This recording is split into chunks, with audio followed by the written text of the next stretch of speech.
Hey guys and dolls of class +1. In previous lecture we have discussed about temples and kings of Mesopotamia. हमने अपने previous lecture में Kings और temples के बारे में पढ़ा था कि जो मेनली किंग्स का फोकस हुआ करता था वो टेम्पल ब्यूटिफिकेशन पे हुआ करता था. आज जो हमारा टॉपिक रहेगा that is life in the city. मतलब मेसोपोटामिया में जो सिटी लाइफ हुआ करती थी वो कैसी हुआ करती थी. तो इसका जो मेन पॉइंट रहेगा वो ये रहेगा कि वहाँ पे क्या था, रूलिंग एलाइट था. रूलिंग एलाइट मीन्स वहाँ पर सोशल क्लास सिस्टम चल रहा था. यानी वहाँ पर भी क्या पाई जाती थी, 3 तरह की क्लासेस पाई जाती थी. क्लासेस वो स्कूल की क्लासेस नहीं, जो सोशल ग्रुप को डिवाइड करती है, that classes, that is upper class, middle class and lower class. वहाँ पे भी क्या था, जो लोग थे वो 3 क्लास में डिवाइडेड थे, that is upper class, middle class and lower class. ये कैसे पता चला कि वहाँ पे क्लास कैटेगराइजेशन था, ये पता चला वहाँ के बरियल सिस्टम से. किससे? बरियल सिस्टम से. वहाँ पे जो आफ्टर डेथ लोगों को दफनाया जाता था उसमें उसकी बॉडी के साथ साथ, यानी पर्सन की बॉडी के साथ साथ कुछ ऐसी थिंग्स या ऐसे ऑब्जेक्ट्स भी रखे जाते थे और ये बिलीव किया जाता था कि ये जो चीज़ें हैं, ये जो आर्टिकल्स हैं वो मरे हुए इंसान के नेक्स्ट बर्थ में उसको काम आएंगी. तो कुछ ग्रेव्स ऐसी मिली, कुछ कबर ऐसी मिली जिसमें क्या थी, लग्जीरियस आइटम पाई गई, जैसे ज्वेलरी हो गई, लाइक ज्वेलरी, प्रीशियस मेटल्स,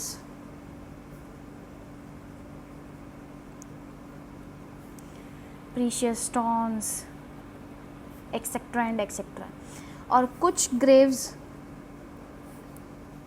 ऐसे पाई गई जिसमें क्या सिंपल आइटम थी, यानी यूटिलिटेरियन, जिसकी हमने शायद पहले भी बात की है काफ़ी. यूटिलिटेरियन आइटम्स वहाँ पे पाई गई, जैसे कि बीड्स हो गए, फूड आइटम हो गई. और ये जो बीड्स हुआ करते थे वो किस चीज़ के हुआ करते थे, स्टोन के हुआ करते थे या सैंड के हुआ करते थे, और चीपेस्ट मेटल्स. तो इन बरियल सिस्टम से हमें ये पता चलता है कि वहाँ पे क्या था, क्लासेस डिवाइडेड थी. और हम बात करेंगे कि ये तो हमें एक बात पता लग गई कि वहाँ पे क्या था, रूलिंग एलाइट था, यानी क्लास सिस्टम चला करता था. सेकंड क्या था, इनहेरिटेंस को भी क्या किया जाता था, मैटर्स किया जाता था.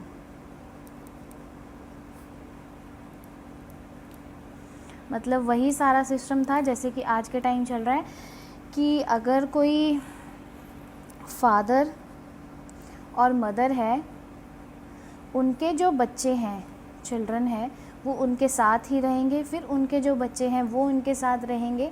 ये बच्चे अपने पेरेंट्स से कब अलग हो जाते थे, ऐसा माना जाता है, ऐसा अंधविश्वास था कि जब इसकी मैरिज हो जाएगी और इसकी वाइफ या तो वो इनके साथ रहना चाहेगी या वो अपनी फैमिली को लेकर इनसे अलग हो जाएगी. तो ये सिस्टम भी उस टाइम पे एग्जिस्ट किया करता था.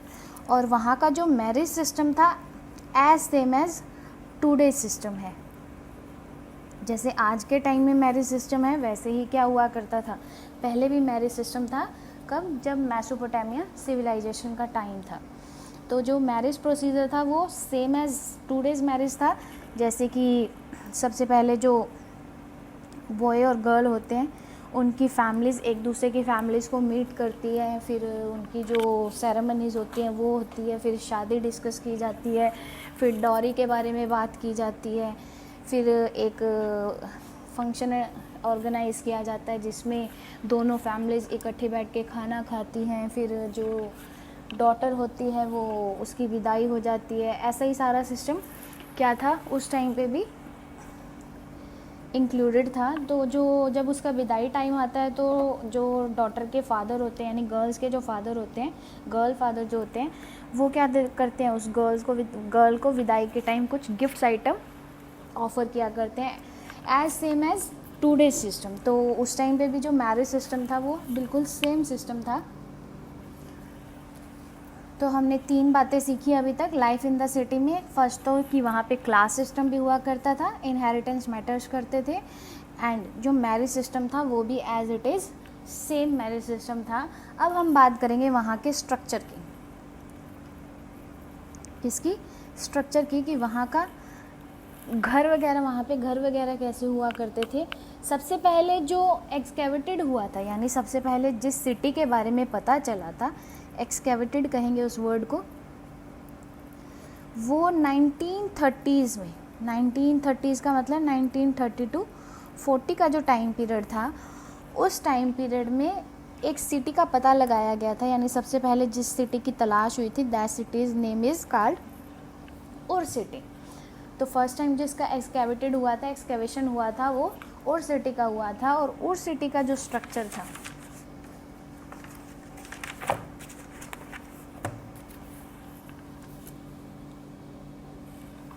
उर सिटी का जो स्ट्रक्चर था वो कैसा था, वहाँ की जो स्ट्रीट, यानी हम यहाँ बात कर रहे हैं उर सिटी की, तो वहाँ की जो स्ट्रीट हुआ करती थी वो नैरो हुआ करती थी, यानी टाइट हुआ करती थी, विद इर्रेगुलर शेप्स, यानी वो टेढ़ी मेढ़ी गलियाँ हुआ करती थी, लाइक ऐसे ऐसे ऐसे ऐसे ऐसे, जैसे मर्जी आप कह सकते हैं। आपकी एनसीईआरटी बुक में पेज नंबर 40 पे कुछ इमेज दे रखी है, उस इमेज में उसका स्ट्रक्चर दे रखा है, उसमें देखना जो वहाँ की उर सिटी की स्ट्रीट्स थी वो नैरो स्ट्रीट्स थी और इरेगुलर शेप्स की स्ट्रीट्स थी। और वहाँ पे क्या था, कोई ड्रेनेज सिस्टम नहीं था, यानी पानी को बाहर निकालने का कोई तरीका नहीं था। जैसे कि हड़प्पन सिविलाइजेशन की आप +2 में बात करेंगे तो उसमें बताया गया कि जो ड्रेनेज सिस्टम था वहाँ पे वो प्रॉपर था, बिल्कुल जैसे हमारे आज के सिटी लाइफ में भी होता है, सीवरेज फैसिलिटीज़ होती है, लेकिन वहाँ पे उर सिटी में ऐसा कोई ड्रेनेज सिस्टम नहीं हुआ करता था। अगर किसी ने अपने घर में कोई हैवी अमाउंट की आइटम लेकर जानी है तो वो अब वहाँ पे बड़े बड़े व्हीकल्स तो जा नहीं सकते थे, कार्ट्स वगैरह तो जा नहीं सकते थे। क्यों? क्योंकि जो स्ट्रीट्स थी वो नैरो स्ट्रीट थी और इरेगुलर शेप्स की थी। तो वो जिस आर्टिकल का या जिस एनिमल का यूज़ करते थे उन ऑब्जेक्ट्स को ले जाने के लिए, दैट इज़ एनिमल्स बैक, यानी वो जानवरों की पीठ का यूज़ करके सैक्स ऑफ ग्रेन और कोई बड़े बड़े ऑब्जेक्ट्स, हैवी ऑब्जेक्ट्स हो गए, उनको ढोकर ले जाया करते थे। मेनली यहाँ पे जो यूज़ किया जाता था that is donkeys back, horse back, bulls back etcetera. तो इन जानवरों का यूज़ करके वो अपने घरों में क्या लेकर जाया करते थे, भारी सामान लेकर जाया करते थे। और उनका जो होम स्ट्रक्चर, हाउस स्ट्रक्चर हुआ करता था वो ऐसे हुआ करता था, ऐसे रेक्टेंगुलर शेप के उनके घर हुआ करते थे। सेंटर में क्या होता था, कोर्टयार्ड हुआ करता था, ठीक है। तो इनके जो चारों तरफ क्या हुआ करते थे, कमरे, या हम कह सकते हैं कि 3 तरफ रूम्स हुआ करते थे और एक तरफ उनका एंट्री पॉइंट हुआ करता था। और इन रूम्स की, मान लो ये रूम्स हो गए, इन रूम्स की जो विंडोज़ थी, इन घरों में विंडोज़ हुआ करती थी। इन रूम्स की जो विंडो थी, ये सारी क्या हैं, विंडोज़ हैं। ये विंडोज़ जो थी वो बाहर की तरफ नहीं खुलते थे, यानी घर के बाहर की, हमारी जो विंडोज़ होती हैं वो घर से बाहर खुलती हैं, बाहर की तरफ खुलती हैं। लेकिन ये जो विंडोज़ थी ना, ये इनके अंदर के आंगन की, यानी कोर्टयार्ड की तरफ खुला करती थी। क्यों? क्योंकि इनका जो मेन मोटिव था वो क्या था, प्राइवेसी का था, कि उनके घरों में कोई ताक झाक ना कर सके। एंड सेकंड, जो सनलाइट की रिक्वायरमेंट होती थी एक हाउस को या एक पर्सन को, तो वो यहाँ से कोर्टयार्ड से काम करती थी। तो जो सनलाइट या लाइट इनको चाहिए होती थी वो इन विंडोज से इनके कमरों में जाया करती थी। लेकिन ये कहाँ खुलती थी, कोर्टयार्ड में खुला करती थी। तो ये एक मेन फीचर है। कोई भी वहाँ पे ड्रेनेज सिस्टम नहीं था, तो जो पानी हुआ करता था, हाउस होल्ड यूज पानी जो हुआ करता था, उसका वो क्या करते थे, सम्स करते थे, यानी इकट्ठा कर लेते थे in the inner part of courtyard, यानी आंगन के नीचे ही ये क्या करते थे, उस पानी को इकट्ठा कर लिया करते थे, या तो वो पानी टाइम टू टाइम अपने आप ही सूख जाया करता था, वेपोरेट हो जाता था, या फिर उसका वो यूज़ कर लिया करते थे। इसके बारे में इतना ज़्यादा मेंशन इसमें नहीं किया गया है। जो रेन वाटर होता था वो भी क्या होता था, सम्स अप हो जाता था कोर्टयार्ड के इनर पार्ट में। और जो नेक्स्ट पॉइंट रहेगा इसके गलियों के बारे में, वो क्या था, जो उनकी स्ट्रीट्स थी वो काफ़ी डस्टी पाई गई। डस्टी पाई गई मीन्स वहाँ पे कोई भी वहाँ के जो लोग थे वो डस्टबिन का या कोई ऐसा सिस्टम यूज़ नहीं कर रहे थे। वो जितना भी वेस्ट मटेरियल होता था घर का, हाउस होल्ड का या किचन का, उस वेस्ट मटेरियल को वो क्या करते थे, टू एंड फ्रो स्ट्रीट में ही थ्रो कर दिया करते थे, इधर उधर वो वहाँ पर फेंक दिया करते थे। तो यहाँ पे एक मेन फीचर ये भी पाया गया है। और दूसरा क्या था, वो सुपरस्टिशियस पावर में क्या करते थे, बिलीव करते थे। सुपरस्टिशियस पावर का मतलब काला जादू हो गया या भूत प्रेत हो गए, इन चीज़ों में भी वो क्या किया करते थे, बिलीव किया करते थे। अंधविश्वास था वहाँ पे। क्या एक अंधविश्वास पाया गया, वो ये कहते थे कि अगर आपके घरों की विंडोज़ जो हैं, अगर वो जो घरों की विंडो है should not be open to your neighbours house, यानी आपके पड़ोसियों के घर की तरफ वो नहीं खुलनी चाहिए, ऐसा अंधविश्वास माना जाता था। अगर तो ये विंडो ऐसे आपके पड़ोसियों के घर की तरफ खुल जाती हैं तो वहाँ की जो बहुएं होती हैं, यानी जो उनके बच्चों की वाइफ हो गई, तो वो क्या कर लेती हैं वहाँ पर, यानी नेगेटिव थिंकिंग लेकर चलती है और घर परिवार जो होता है वो टूटने लग जाता है। तो ऐसा ये अंधविश्वास माना जाता था उस टाइम पे।